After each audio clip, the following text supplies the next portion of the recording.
Good morning and welcome to my channel PawfectPastimes. My name's Amanda, my friends call me Amo, and I live in Dorset in the southwest of England with my husband and my two dogs, Willow and Gwyn is under the desk. How are you all? I hope you're all well. If you're new here, you're very, very welcome. Thank you very much for giving me a go. And if you're a returning viewer, thank you for coming back. It's always lovely to have you here. Thank you for your comments. I always answer all the comments and questions in the comments down below. Please consider liking and subscribing and sharing and hyping and anything else you can do. I'll be very grateful.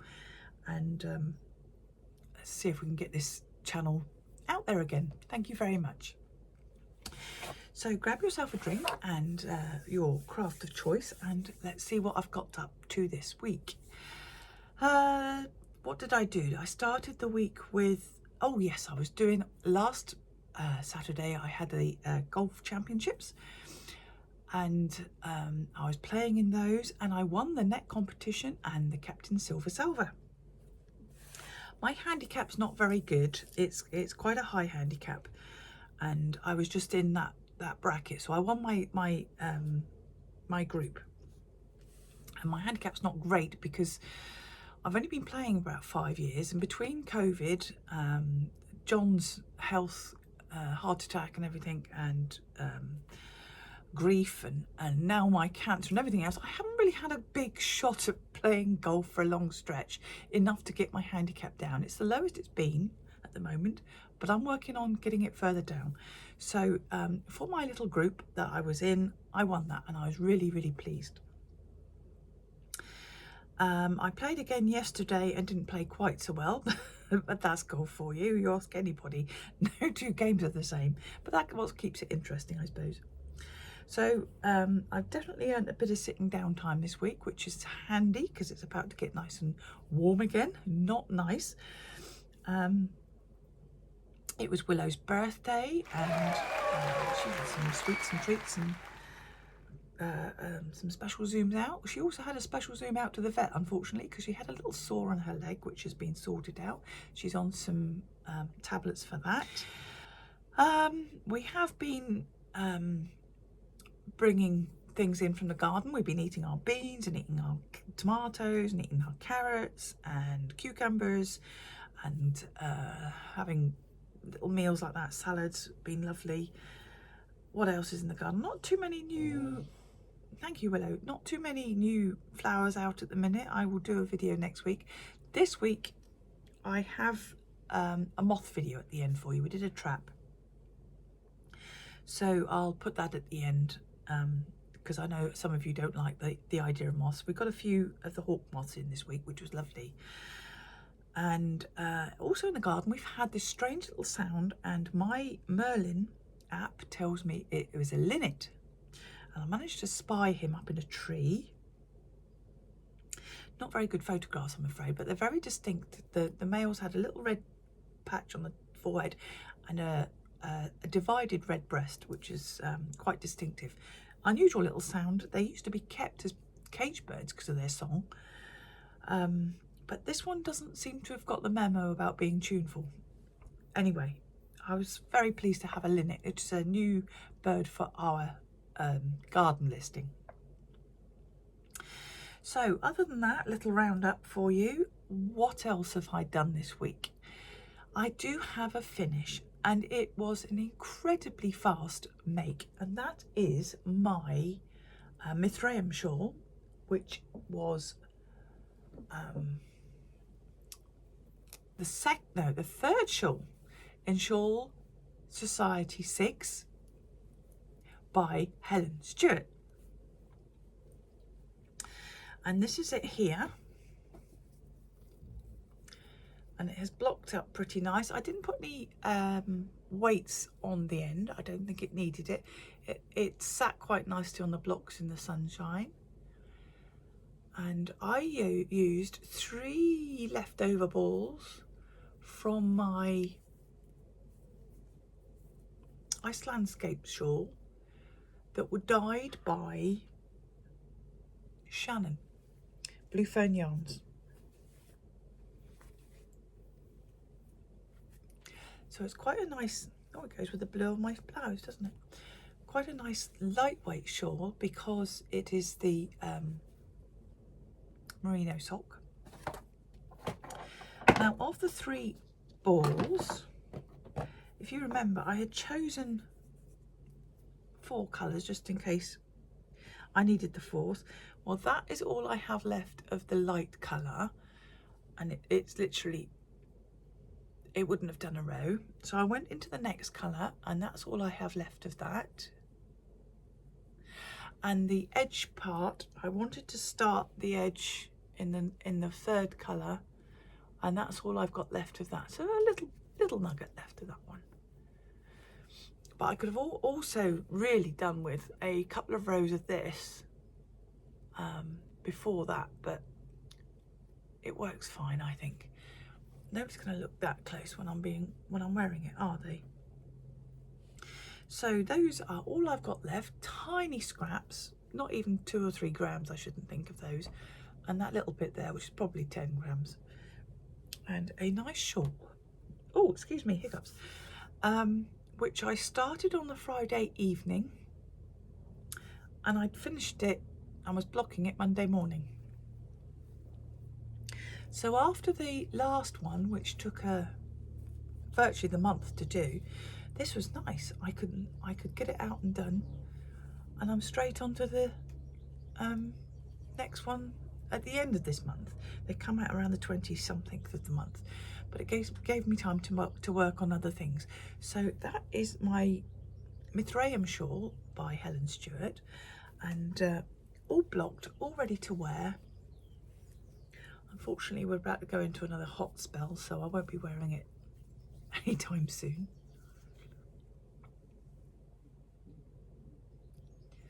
But I'm really pleased with that.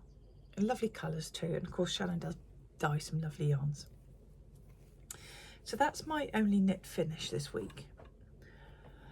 I have been working on my Three Seasons cardigan. Sorry, I just dropped something on the floor. As you can see, I did block it, and it blocks beautifully, being a merino, but it's 100% merino. So I was very cautious with it. I didn't want it to go too far. And then I could finish, I decided I was at the right length for the waistband, the welt, and I then went on to the collar and button bands. I did do the welt all in one rather than the 3 things, and I've now got to sew up the sides, which I haven't done yet. So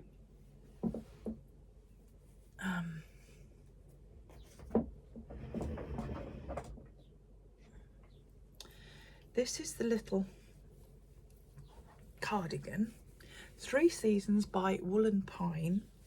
I don't know how it would look over this shirt and shorts, but the welt and the button band haven't been blocked yet.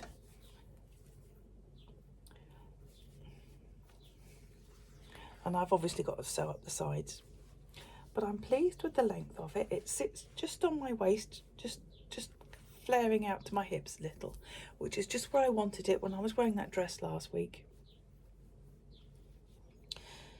Ladies on the left, isn't it? Buttons on this side. Let me go over buttonholes. Now, I'm not too keen on the method of doing the buttonholes. Don't know if you can see that there. The buttonhole is this centre one, but there's a hole each side of it, and I'm not overly keen on that. And I'm very tempted to go back and possibly do them again. Or I may just get a little piece of thread and just tighten up those 2 edges. It's a very strange way of doing buttonholes in one go. But I'm really, really pleased with this. And I can crack on and do the sleeves. I'm very tempted to keep it as just a waistcoat, but no, I'm going to do the sleeves. It is a cardigan. I don't have cardigans. I have quite a few gilets and vests. I don't have many cardigans, so that is definitely going to be a sleeved garment cardigan. It's a lovely yarn, this. This is the burgundy that's more like a burnt rust. So there's the back.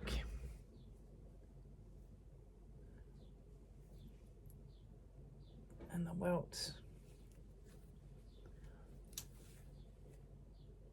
There we go. So yeah, definitely not too happy with those buttonholes, but there is a very good chance that I will be putting on the buttons and doing up the buttonholes and never undoing it. My other cardigans I usually wear as a jumper anyway. You know, my shop bought cardigans I wear as a jumper anyway usually. So that's what I'm going to get on with this week. I'm going to sew up the sides and do the sleeves. And it will be good to have that off the needle. And I'm going to start planning on what I'm going to pick up out of my project basket next. I've got in there, I've got my projects that I want to make with their yarns and patterns all ready to go, and I just got to pick them up.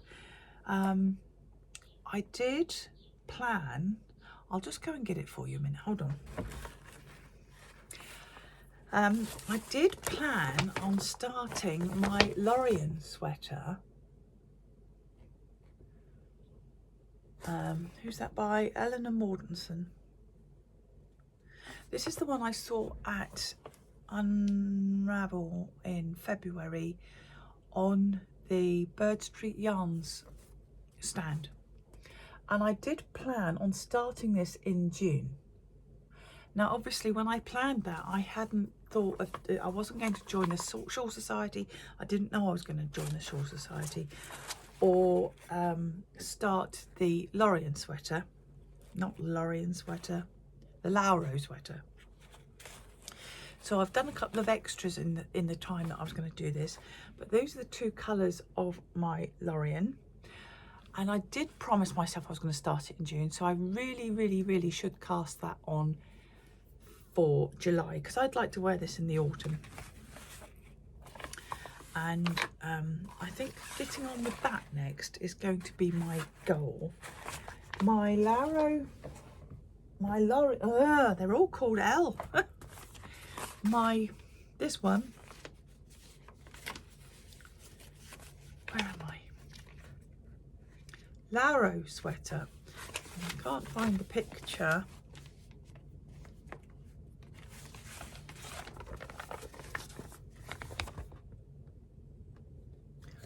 That's the Lauro sweater.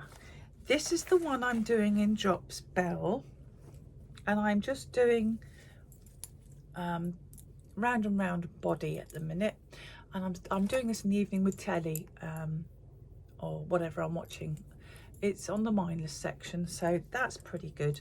And once I've gone down the body, they're quite short sleeves, so I don't think that will take too much longer. And I'm on the sleeves of this as well. So I don't have the Shawl Society one for a few weeks. I'm doing my best to try and keep up with that. I don't want it hanging over me too long. And it's wonderfully getting stuff out of my stash, which I'm really quite enjoying. So there is a possibility I might cast on the Lauro, just because it's a little bit more brainy with the colour work, and the other two should be a little bit more get out there. And we like having different projects for different situations. Whether it's too hot, we can have the cool cotton one, cotton linen one, and when we want to be a bit more cozy, I got the lovely merino one. And if I want to put my brain under a bit of work, I could have that one because it's got lovely colour work on it. So that could be underway by the time I see you next. I'm just going to check my notes to make sure I've waffled to you about everything. Okay, I've covered everything in my notes. It's not been a very exciting week, to be honest. I know I go out and golf and it's a lot of walking, but I have been exhausted this week, and I'm not looking forward to the next bout of heat because I find it draining, and I'm sure a lot of us do.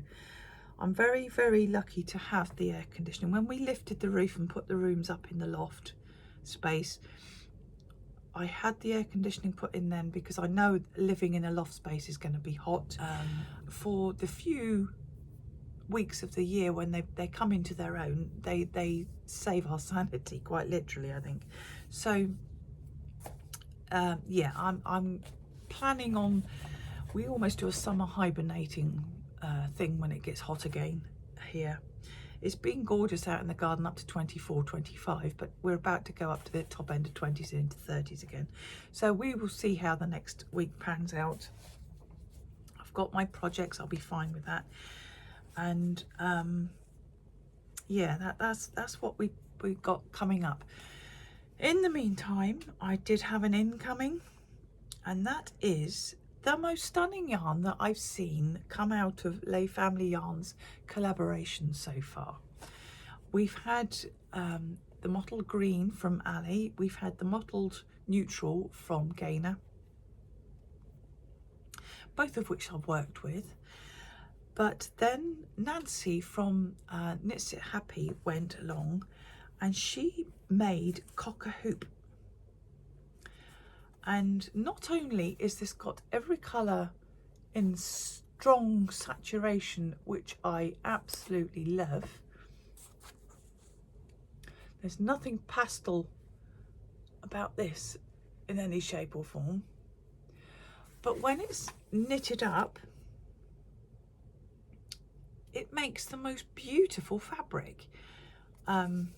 She's released a pattern to go with it, and Nick obviously did his sock tube, but when I saw how the flex of this work out, I said I have to have that. So it's taken a little while to come, but it's arrived.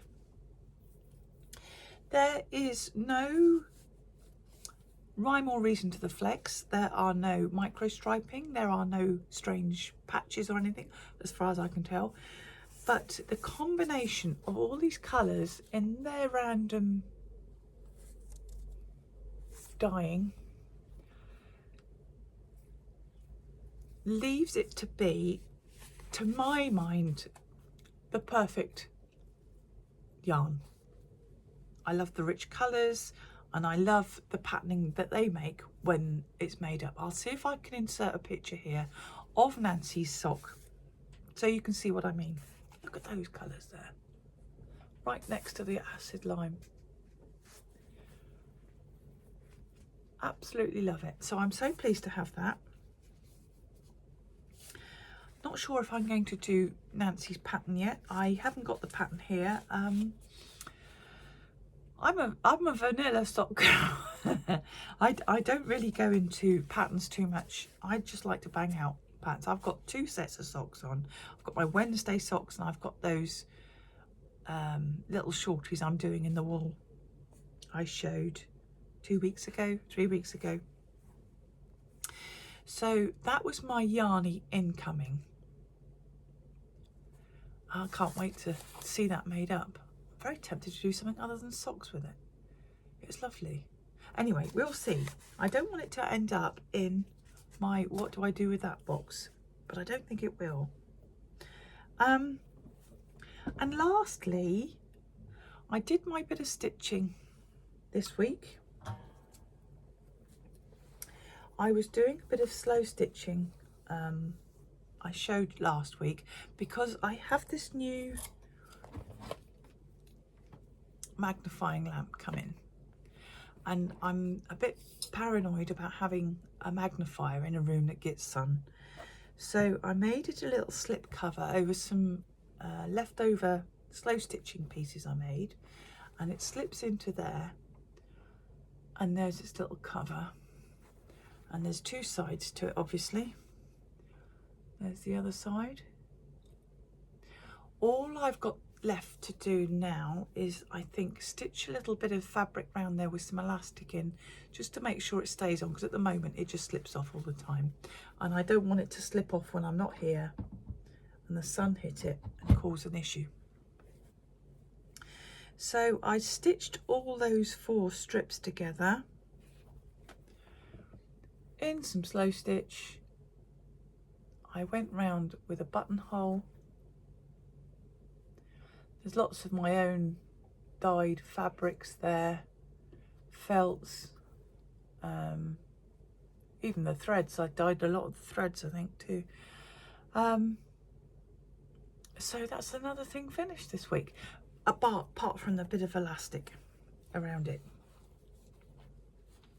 which I will get on with very soon as we're getting hot again. Anyway, now last but not least, I will put in here at the end of this video, once I've said goodbye to you, I will go into the moths. I know there's some of you who don't do moths, and I know there are quite a few of you who have been very surprised by the moths. When I started looking into moths, I was surprised too, and it was quite a few years ago. I think it was 2015 I first saw a moth trap being worked, and I've got my own. John bought me it for my birthday back then,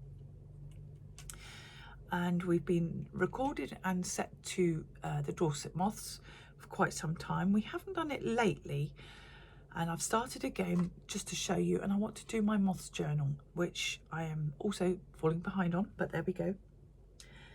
I do like insects. I know a lot of you don't like creepy crawly fluffy things. I believe that without the insects we're doomed. So I encourage insects as much as possible. I've got plenty of wild places in the garden, plenty of weed patches in the garden, and moths are quite a way up the chain of you can see what's going on in the world. We also encourage the bats, who also eat the moths, which is a bit of a contradiction. But we have 1, 2, 3, 4, 5 bat boxes and a roost in the end of the house in the gable end, where when we lifted the roof, we had to have bat boxes put in the cavity wall. So we got back, that's a maternity. We know we got bats in there. We get a little scattering of their poop at the bottom of the drive underneath the box, so we know we got them there.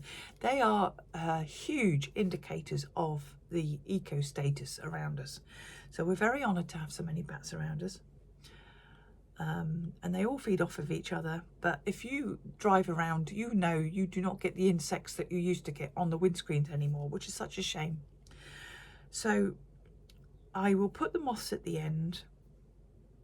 They're incredibly beautiful and incredibly important, and I hope you do give them a look, even if you're not a moths person.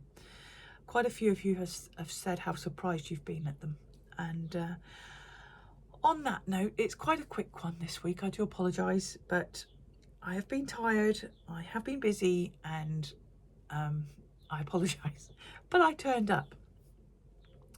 I will see you all again soon, so in the meantime, stay safe and stay creative. Bye.